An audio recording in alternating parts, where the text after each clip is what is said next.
You're watching the second episode of GameDevElement, and today we're going to chat about the physical and social aspects of local multiplayer games. So let's get started. Hello everyone, this is Stephen Caruana and welcome to another episode of GameDevElement. Every week I get to pick the brains of some talented people from the game dev industry, and joining us this week is Alistair Aitcheson. Hi Alistair. Hiya. Hi, so for the benefit of those watching or listening, why don't you tell us a bit about yourself? So yes, my name is Alistair Aitcheson.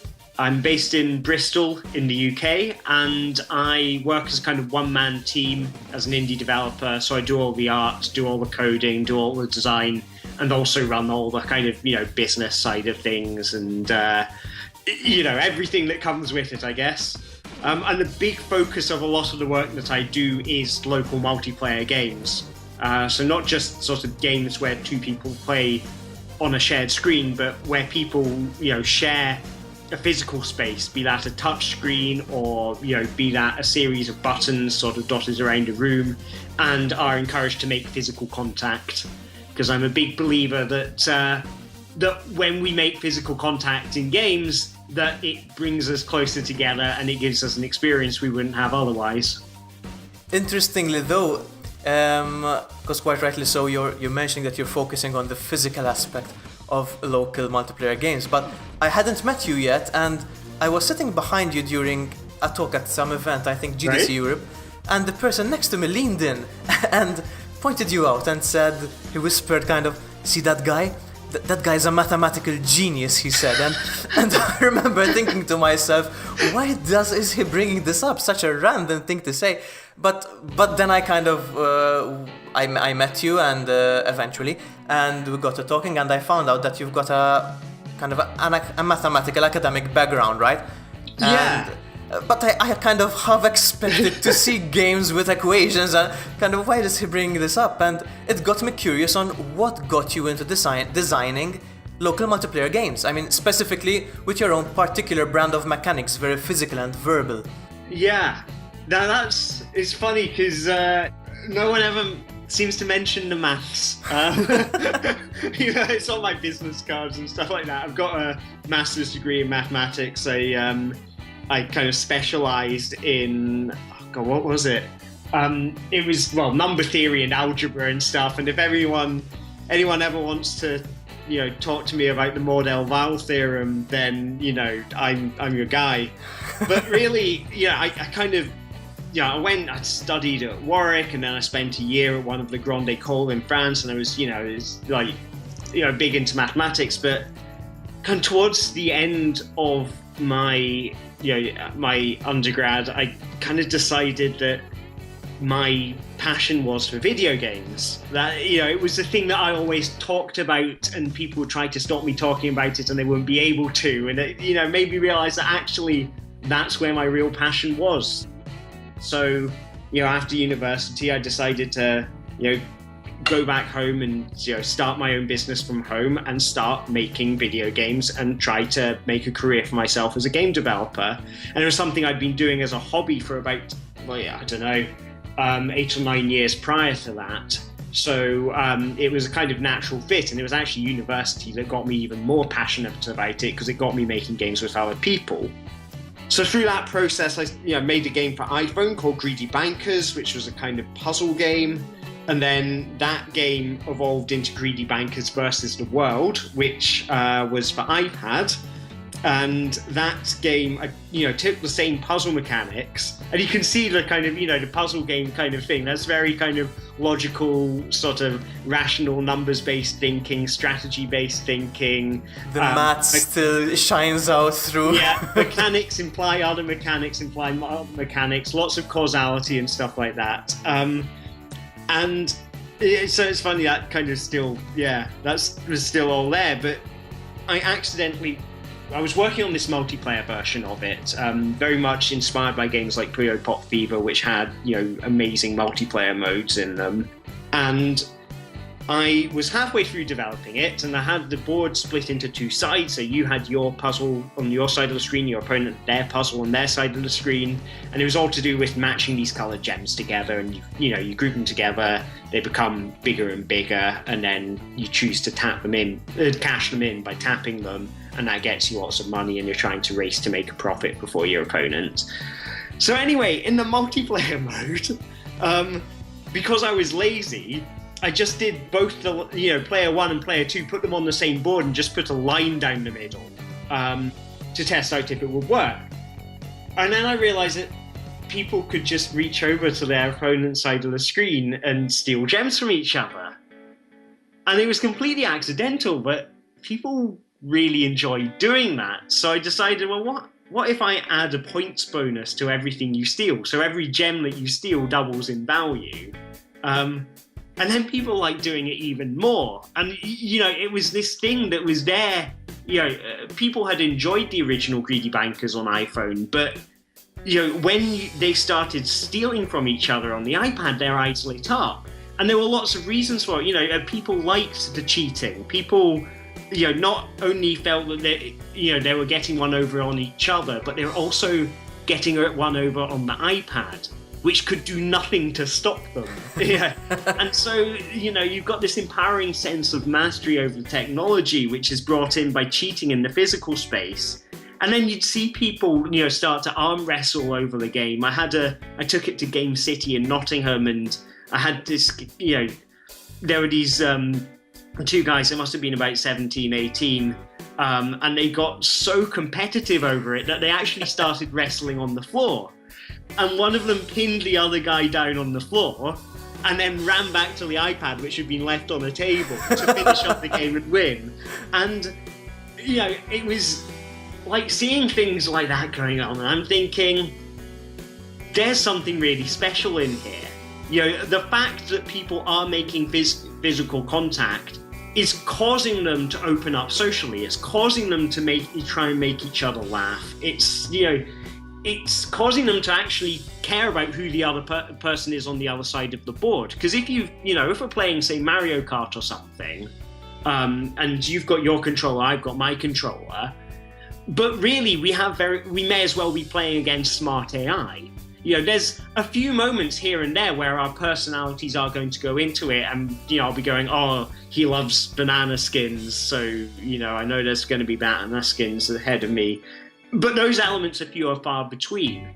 But if you have something where people are forced into each other's personal space, then the personality of the other person, the way that other person moves, the kind of physical space they take up, that actually matters, and it matters all the time.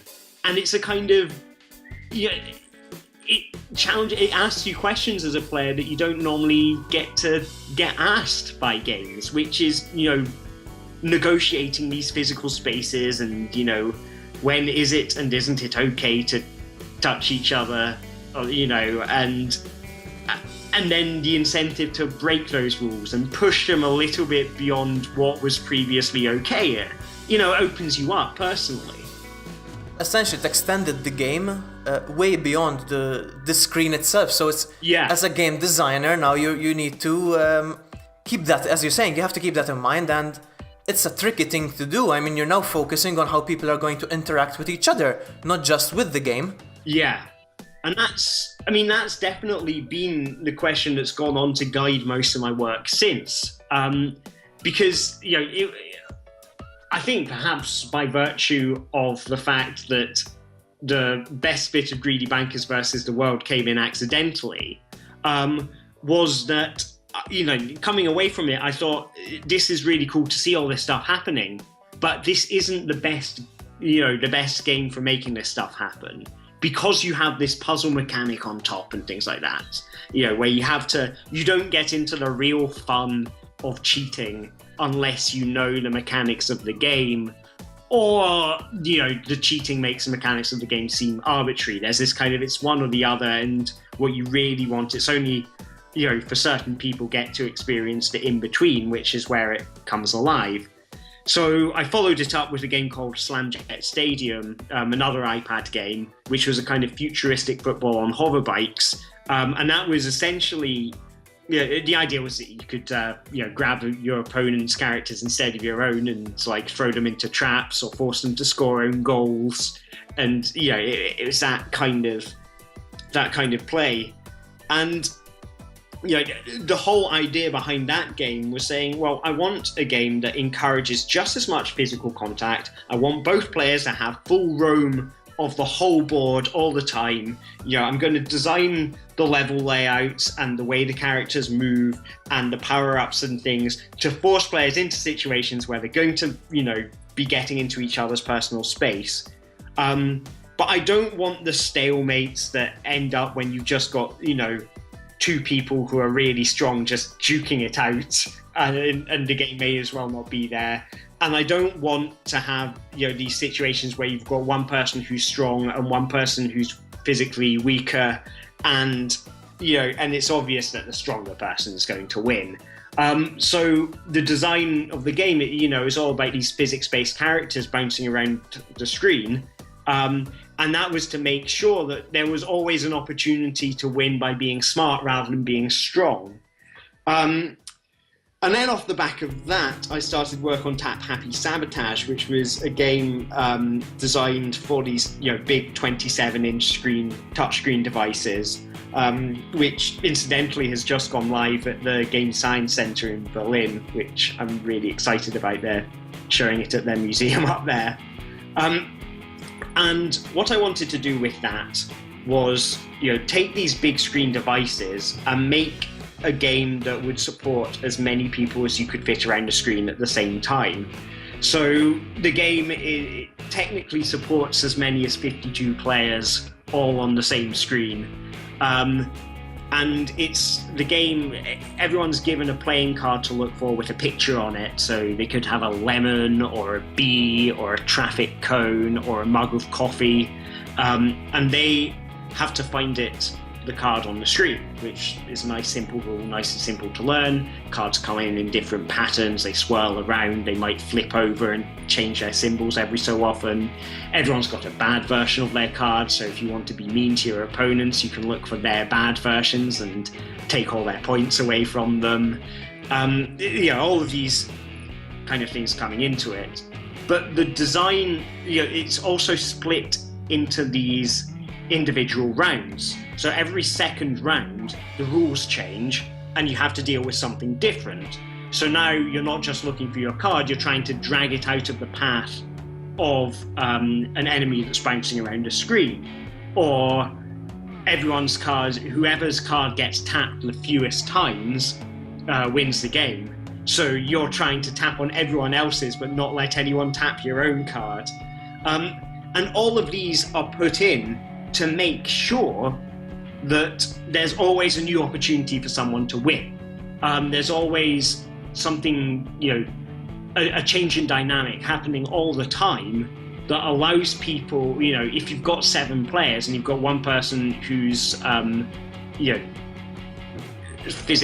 who's maybe physically weaker than the others, but they're more observant, then something comes in where observation is key, and then suddenly they're doing well and they feel like they can win, and all the players who were doing well before, who now are doing less well, feel incentivized to prove themselves.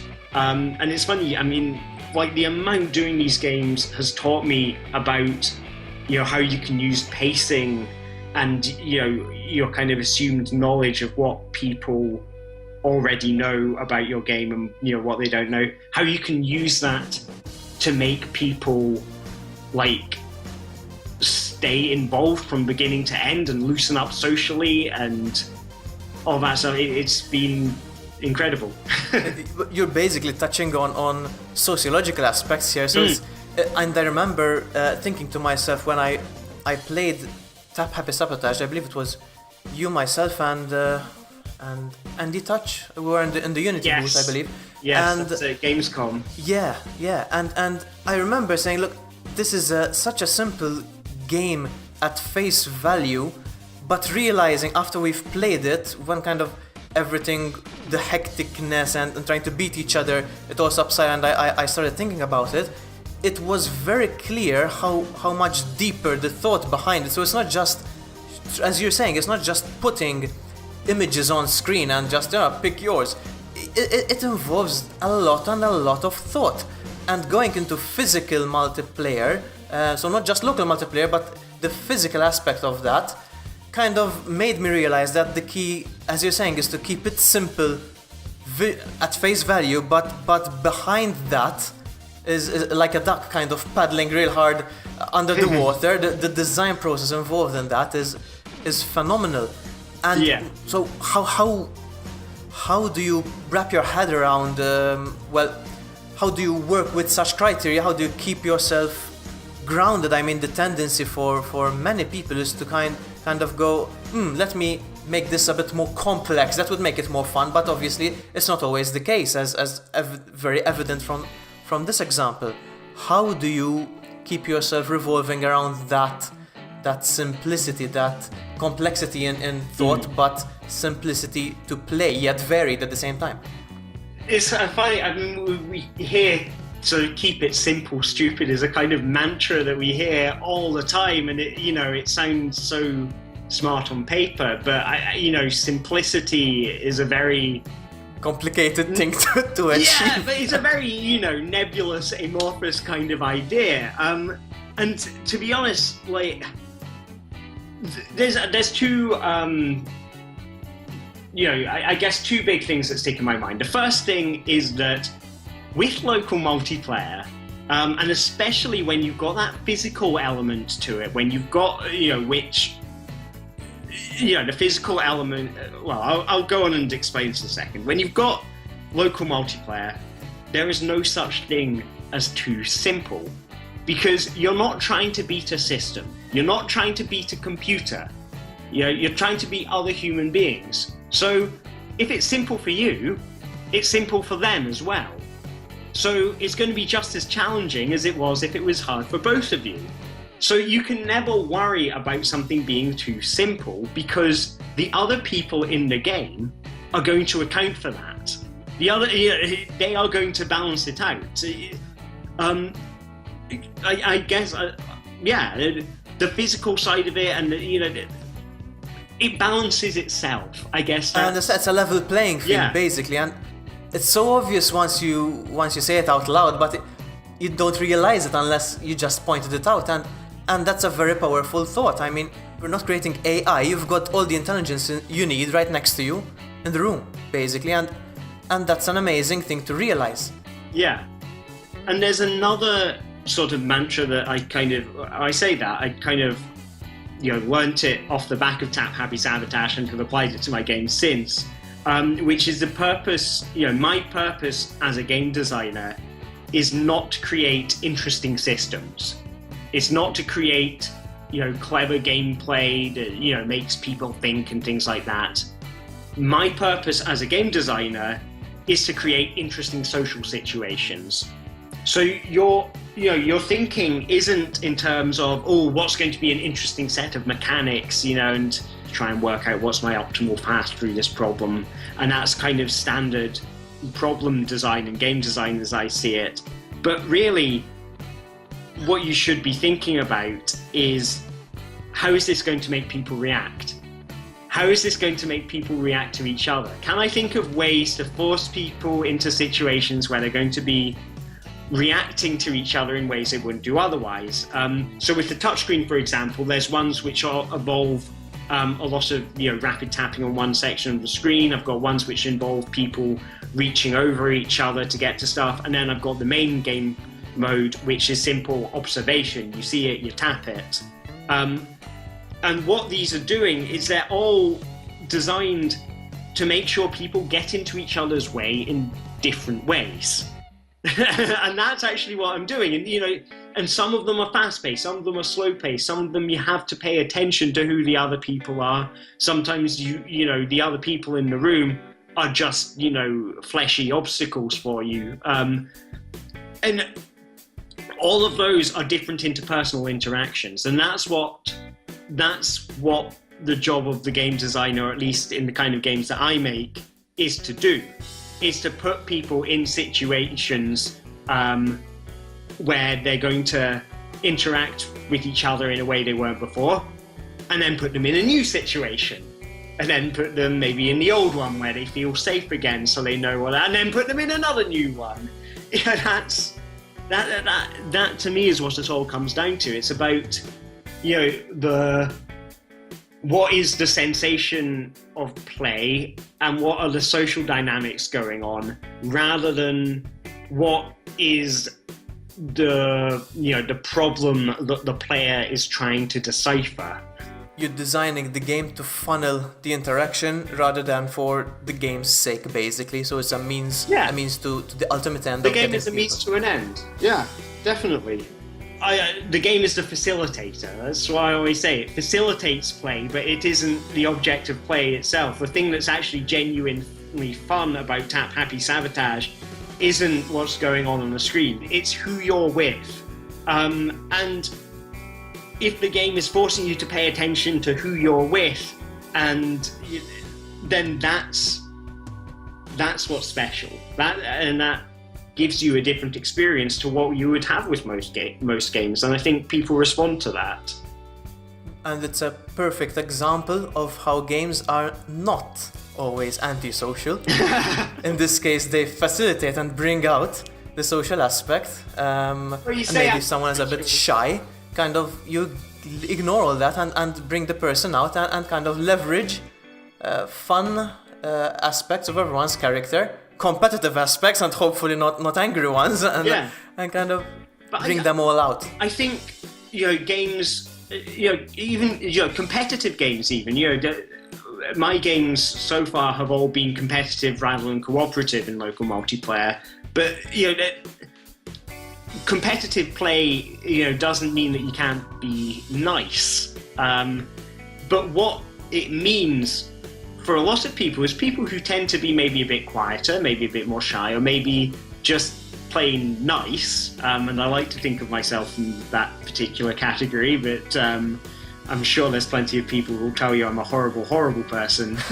But in games, it gives you a safe space to bring out your nasty side. If you've got a game which is telling you it's okay to cheat, it validates it. So if you're someone who's got this kind of inner Machiavellian nature or this, inner meanie that you don't normally let out, then these kind of games give you an opportunity to let that side of yourself run free. And it's okay. And you're not going to offend anyone. You're not going to hurt anyone. People aren't going to go away going, "Oh, did you see Alistair? He was, such an asshole in that game. They're gonna go, "Oh God, did you see Alistair? He was so funny. He completely lost it. It was ridiculous. So funny to watch though." And that's the difference in response is that games give us a safe space to be people we aren't normally, and that we can let out sides of ourselves that we don't usually admit to by because it's funny in this context. If we were at the bank and I was trying to push you out of the way to get in front of you in the queue in the bank, you wouldn't think much of me. But probably bring out my bad side as well in any case. In a game, if we're doing that in a game because we want to win the game, and we both know it's ridiculous, the idea is a game, it doesn't matter, but that's part of what's funny about it. So by doing that, we make each other laugh, and we go home with a unique, silly, shared experience that no one else has had, because no one else has had our wrestling match over the screen, which was completely silly and nonsensical, but that's what's funny about it. So yeah, Maze is up next week. I know a couple of guys from Malta who are going there. Yeah. Will you be showing your games there, or are you just going there for kind of the conference and being around? Originally, I was just going there to be around, but they did a kind of open access screens thing. So for people who didn't get something into the main competition, I see. There was a you could submit your game to be on a, they've got 5 screens and you get 4 hours with a screen. Ah, nice. So I applied for that, and I got that. So I'm taking up my new prototype to test out, which is another kind of physical play kind of game. So that should be fun. And and also on Tuesday, do you know the Game Science Center in Berlin? No. No, fair enough. It's a museum. It opened up last summer, and it's dedicated to kind of interesting gaming hardware and technology, and essentially science through games and things like that. And they've just taken Tap Happy Sabotage on board, so they're showing it there. I see. And on Tuesday they're having a kind of Meet the Developers Day, so I'm going to be coming up to do a little Q&A with them. That's very nice. Yeah, and it's also good to, because this is like the second time one of my games has been installed in a museum, which makes it kind of cool, because just recently one of my games went out in a museum in Nottingham. Yeah, I saw that. Yeah, and now I've got a second one, and I'm really excited. So I want to be able to, go there and sort of see it properly and stuff like that. Yeah. That's what I was gonna say. In fact, you've got two running now, because I wrote that you recently put up Dash and Bash, kind of a version of Tap Happy Sabotage, and I was gonna mention that, and now that you're saying Berlin, and that must be hectic for you. Yeah. But it's great. Yeah, of course it is. It's exactly what I want. So yeah. It's all starting to come good. Knock on wood. Yeah, that's fantastic. I mean, and it fits your mechanics perfectly. I mean, they're social stuff, physical stuff. The more the merrier. It finds its home in kind of public spaces. That's the big thing that I've learned is. The game just kind of comes alive in a public space. It's funny, when I started it out, I thought, like, what's the big opportunity for these games going to be? It's going to be, these big screen PCs are going to start to get popular. Big touchscreen PC devices are going to start to get popular off the back of Windows 8, and there might be an angle with, publishers and things, not publishers, sorry, hardware manufacturers, to try and get them to pre-install it, because it was a game that made use of that. And the hardware itself hasn't really taken off in the consumer space at all.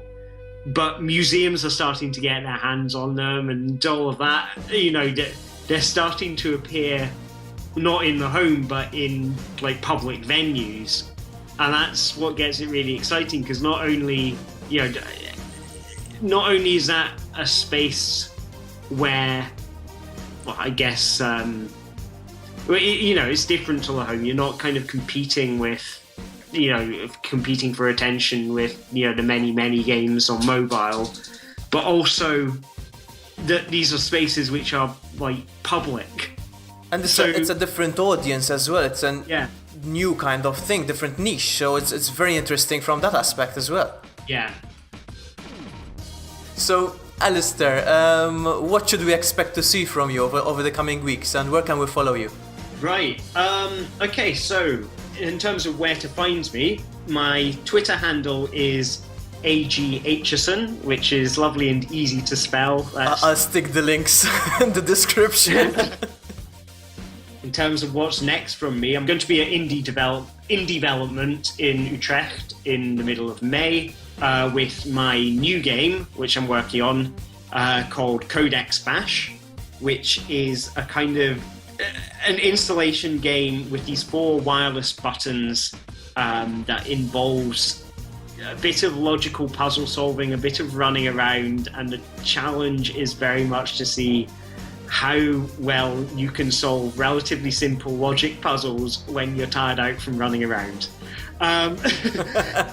So that's live at the moment as an installation at the National Video Game Arcade in Nottingham. So I want to use this technology of having these wireless buttons, which I can stick around anywhere, to essentially make these kind of portable installations that I can stick in a rucksack and take to any venue and just run them there. So watch this space. Yeah, and look for the guy with the buttons in his backpack. So, Alistair, thank you so much for your time today. Thanks very much for having me. It's been really good fun.